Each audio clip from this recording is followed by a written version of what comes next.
Assalamualaikum warahmatullahi wabarakatuh. Alhamdulillah, wassalatu wassalamu ala rasulillah, Nabiyina Muhammad Rasulullah.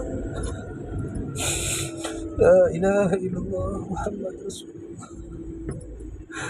La ilaha illallah Muhammad Rasulullah. La ilaha illallah Muhammad Rasulullah. Teman-teman, setiap dari kita tentunya punya masa lalu, kemudian juga punya masa kini yang hari ini kita jalani, yang hari ini kita tapaki, dan kita juga punya masa yang akan datang. Meskipun hitungannya 1 detik, itu terhitung masa yang akan datang. Dan kita seorang hamba dari sekian banyak hamba ciptaan Allah yang jumlahnya mungkin bisa hingga puluhan miliar atau mungkin ratusan miliar. Allahu a'lam bishawab. Dihitung dari awal ciptaan manusia, Nabi Adam alaihissalam dan Ibu Hawa alaihissalatu wassalam, hingga penduduk bumi yang paling akhir yang Allah binasakan. Dan kita berada di antaranya. Kita sebagai umatnya Nabi yang mulia, Nabi yang paling mulia, Muhammad sallallahu alaihi wasallam. Tentu kita sangat berharap ampunan Allah atas dosa yang kita lakukan, ampunan yang sangat besar, rahmat yang sangat luas di Rabbul Alamin, Allah Azza wa Jalla wa Ula, Zat yang Maha Tinggi, yang berada di atas langit. Seperti yang kita lihat bersama, langit yang ada di atas sana, yang kita lihat itu belum langit pertama, itu masih di bawah langit pertama. Lalu langit pertama itu mana? Langit pertama itu adalah di atas apa yang kita lihat. Itu ada penduduk langit yang kita belum bisa melihatnya, kita tidak mampu melihatnya. Kemudian di atasnya lagi ada langit kedua, langit ketiga, keempat, langit kelima, langit keenam, dan ketujuh. Hingga di atas langit ketujuh ada ciptaan Allah yang besar, yaitu kursi. Di atas kursi ada air, di atas air ada arsy, makhluk Allah yang paling agung. Dan di atas arsy itu adalah Allahu Jalla wa Ula, Allah Sang Maha Pencipta, Sang Maha Raja, yang Allah sendiri menciptakan arsy dengan sebagai ujian untuk kita sebagai makhluk. Yang mana arsy Allah itu diangkat atau disunggah dengan malaikat yang jarak antara tinggal pundaknya 70 tahun perjalanan. Luar biasa. Malaikat yang sangat besar mengangkut. Ada berapa malaikat saya lupa, entah 4, entah 8, saya lupa. Dan arsy Allah itu adalah makhluk Allah yang paling agung, yang paling agung, paling besar. Kalau kita melihat hadis-hadis Nabi SAW tentang langit yang pertama dibandingkan bumi yang kita tempati ini, dengan hiruk pikuknya dunia yang seperti itu, tentu tidak sebanding. Langit pertama itu luasnya bagaikan gurun pasir, sedangkan bumi ini seperti cincin yang dilempar ke gurun pasir. Dan gurun pasir itulah langit yang pertama. Lalu perumpamaan untuk langit yang kedua dibanding bumi dan langit yang pertama adalah seperti langit kedua adalah padang pasirnya bumi, dan langit pertama adalah cincin yang dilempar di padang pasir itu. Artinya langit kedua itu lebih luas daripada bumi dan langit pertama. Langit ketiga demikian, bumi ditambah langit pertama ditambah langit kedua. juga mengalami lebih kecil dibanding langit ketiga, yang mana langit titik perumpamaan langit ketiga itu adalah padang pasirnya, dan langit pertama, kedua, dan bumi yang kita tempati ini adalah seperti cincin, semakin ke atas semakin luas. Dan hingga langit ketujuh pun demikian. Bumi ditambah langit 1, 2, 3, 4, 5, 6 besarnya dibanding langit ketujuh adalah langit 7 adalah bagaikan padang pasir, yang langit bumi dan langit pertama hingga langit ke-6 adalah cincin. Allahu Akbar, itu ciptaan Allah yang luar biasa besarnya. Namun di langit bumi yang kita tempati, langit pertama, 2, 3, 4, 5, 6, 7 dibandingkan kursi itu bagaikan cincin yang dilipat di padang pasir. Kursi Allah, tempat berbijaknya Allah, itu tidak bisa kita gambarkan sebagaimana tempat bijaknya kita. Luasnya dibandingkan dengan bumi ditambah langit 1, 2, 3, 4, 5, 6, dan 7 tadi yang sudah sangat besar tadi, ada bagaikan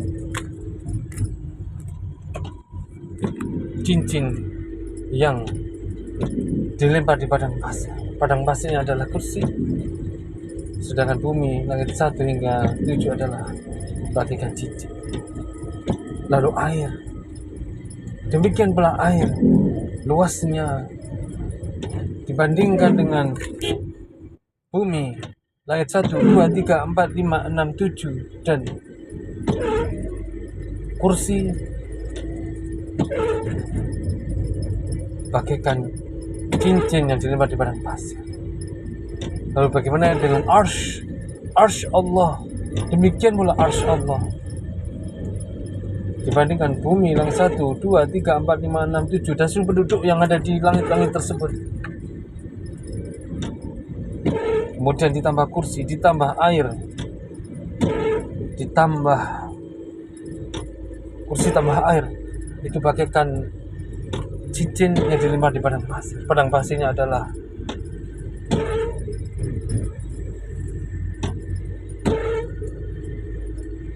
langit, padang pasirnya adalah arsy-nya Allah, sedangkan cincinnya adalah bumi ditambah langit pertama, kedua, 3, 4, 5, 6, 7 ditambah kursi ditambah air. Sungguh sangat besar sekali makhluk ciptaan Allah yang namanya arsy. Kalau makhluk yang begitu besarnya yang tak terjangkau dalam otak kita sebagai makhluk, sebagai manusia, bahkan jin pun tidak akan sanggup, apalagi Allah Azza wa Jalla. Tidak mungkin ada satu orang yang mampu melihat Allah di dalam kondisi kita tinggal di dunia yang rendah ini. Karena Allah Azza wa Jalla telah berjanji akan menampakkan dirinya kepada orang-orang beriman. Ketika orang-orang beriman telah masuk surga seluruhnya, lalu Allah memberi kabar akan ada tambahan nikmat. Ada juga mengatakan kalau sudah nikmatnya surga yang luar biasa ini, kok masih ada lebih nikmat lagi ya Rabbal Alamin. Ya Allah, singkap wajahnya hingga bisa dilihat oleh seluruh ciptaan, dilihat oleh orang yang masuk surga, oleh seluruh jin dan manusia yang beriman kepada Allah, yang diselamatkan dari api neraka, yang masuk surga. Apakah kita tidak tertarik? Tentu kita sangat tertarik, tentu kita sangat merindukan itu. Namun untuk mendapatkan itu di dunia ini adalah penentunya. Jangan jadikan dunia ini adalah tujuan. Jadikanlah ia sebagaimana engkau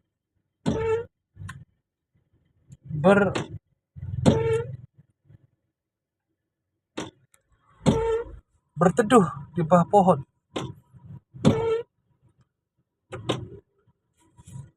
Berteduh di bawah pohon, tentunya tidak akan lama-lama kan di bawah pohon. Kita ingin segera pulang ke rumah. Ya, rumah kita sesungguhnya adalah surga.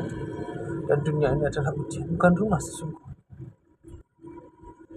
Karena itulah kita ketika punya rumah di dunia, jadikanlah itu wasilah untuk ketaatan, untuk akhirat, untuk anak kita, didik anak kita dengan agama yang benar.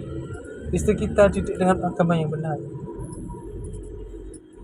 Meskipun kita pendosa, meskipun kita banyak dosa, meskipun kita bersalah kepada kedua orang tua kita, pada istri kita, anak-anak kita, kepada siapapun, kita harus minta maaf kepada mereka, minta ampun kepada mereka, minta dihalalkan kesalahan kita. Semoga Allah memudahkan kita untuk minta maaf apabila kita punya salah pada orang lain. Kita berharap punya sifat yang lain, qarib, sahal, di mana sifat-sifat itu adalah sifat calon penduduk surga yang berjalan di bumi. Orang yang mudah dengan orang lain, berteman dengan orang yang mudah, lembut, akhlak yang mulia, tidak sombong. Rabbul Alamin, lindungilah kami dari sombong, syubhah, riya, dan seluruh dosa yang tersembunyi, syirik kecil yang ingin didengar, yang ingin dipuji manusia, yang ingin ditampakkan kalau berbagi. Na'udzubillah min dzalik. Alhamdulillahilladzi afani bima batalahu bi fadlani ala katsirin min khalqihi. Teman-teman, semoga Allah selamatkan kita dari fitnah ingin dipuji manusia.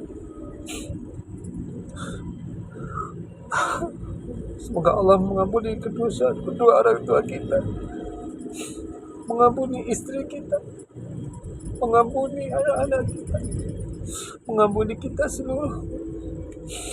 mengampuni seluruh orang-orang yang di dalam hatinya memiliki iman kepada Allah, meskipun sebiji saus, meskipun sebiji tebu yang sangat kecil. Ya Rabbal Alamin, semoga Allahu Rabbul Alamin, Rabb alam semesta, mengampuni dosa-dosa kita, merahmati kita semua. Disclaimer teman-teman, ketika kita menyetir mobil, alangkah baiknya kita tidak ber-HP. Di saya melewati jalanan kecil, bukan di jalanan besar.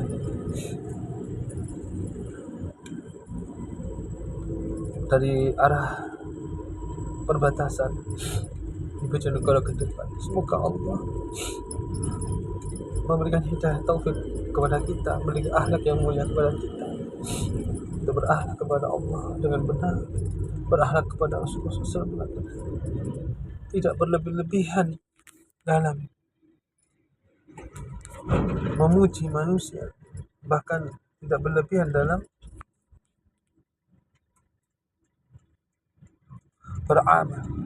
Yang Allah melarang beramal yang berlebihan, memuji yang berlebihan.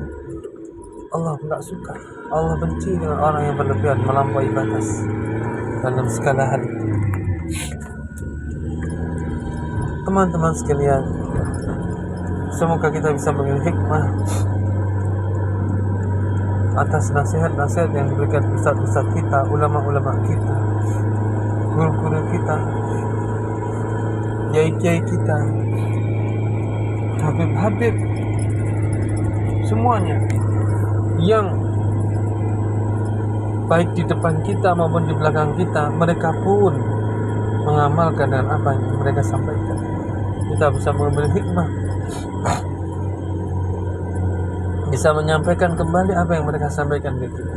Meskipun saya bukan ustaz, saya teringat ucapan-ucapan mereka, begitu menyentuh hati. Semoga Allah merahmati mereka semua, memberikan ampunan kepada mereka, guru-guru kita juga, hidayah taufik kepada mereka, kiai-kiai kita, ustaz-ustaz kita, habib-habib kita yang tegak. Adapun mereka yang menyimpang, ustaz, yai, habib yang menyimpang, kita berlepas diri, kita doakan hidayah kepada mereka, semoga kembali kepada Rabbul Alamin. Dan kepada kita yang juga banyak dosa ini, agar juga mudah untuk kembali dan tidak mudah putus asa.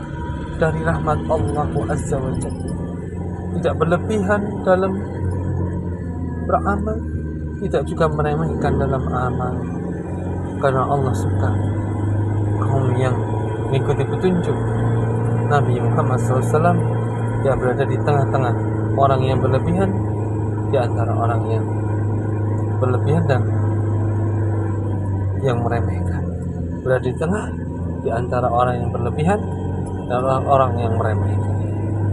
Subhanakallahumma wa bihamdika asyhadu an la ilaha illa anta astaghfiruka wa atubu ilaik. Assalamualaikum warahmatullahi wabarakatuh.